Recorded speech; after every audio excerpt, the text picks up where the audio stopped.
It's National Poetry Month, and I'm Joni Eareckson Tada. And I am one of those who has always been blessed by poetry. When powerful truths are couched within a poem, when they are conveyed in a clever rhythm and cadence, I don't know, those truths kind of stick. Poetry helps give staying power to truths with which we all resonate. When we read an insightful poem and it makes us think, that's me, I felt that way. When that's your response to a poem, it's one you'll never forget. It's why all this week I'll be sharing some of my favorite poetry in hopes that it will resonate with you. And who knows, you may even find yourself inspired to come up with a few lines of poetry yourself.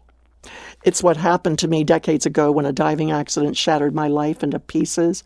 God used caring Christians to help me pick up those pieces and yield my paralysis to God and His will for my life. And once I gave Christ all those broken pieces, I had this overwhelming sense of peace and rest and joy.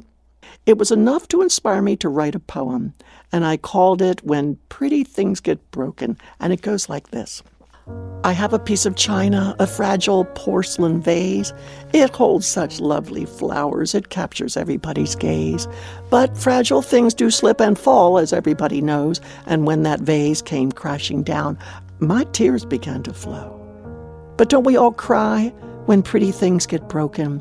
Don't we all sigh at such an awful loss? Yet Jesus will dry your tears as He has spoken, for He was the one broken on the cross. Now my life was just like china, a lovely thing to me, full of porcelain promises of all that I might be.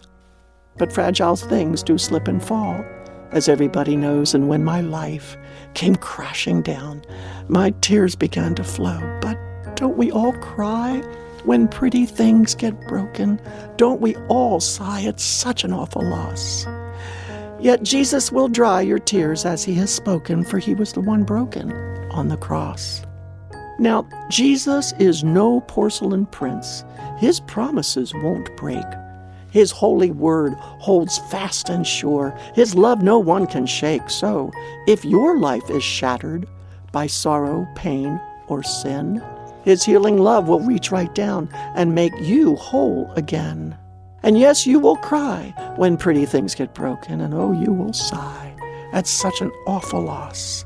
But every tear is more than just a token, for Christ made them His when He was broken on the cross. I guess I wrote that about, 50 years ago. And I'm so glad I saved that poem all these years so I could share it with you today. The cadence may not be perfect, but the sentiment is straight from a heart that knows what it means to be shattered and broken. Hey, you can download this poem today at johnnyradio.org. Just ask for my poem, When Pretty Things Get Broken. The team here has even printed it on a beautiful bookmark that you can tuck into your Bible. So, if this poetry I wrote has blessed you today, then ask for my bookmark at johnnyradio.org. Again, that's johnnyradio.org. Because yes, you will cry when pretty things get broken, and oh, you will sigh at such an awful loss. But every tear is more than just a token, for Christ made them His when He was broken on the cross. This poem is yours, along with the bookmark that we printed up for you at johnnyradio.org. See you next time for another favorite poem. Visit us at johnnyradio.org.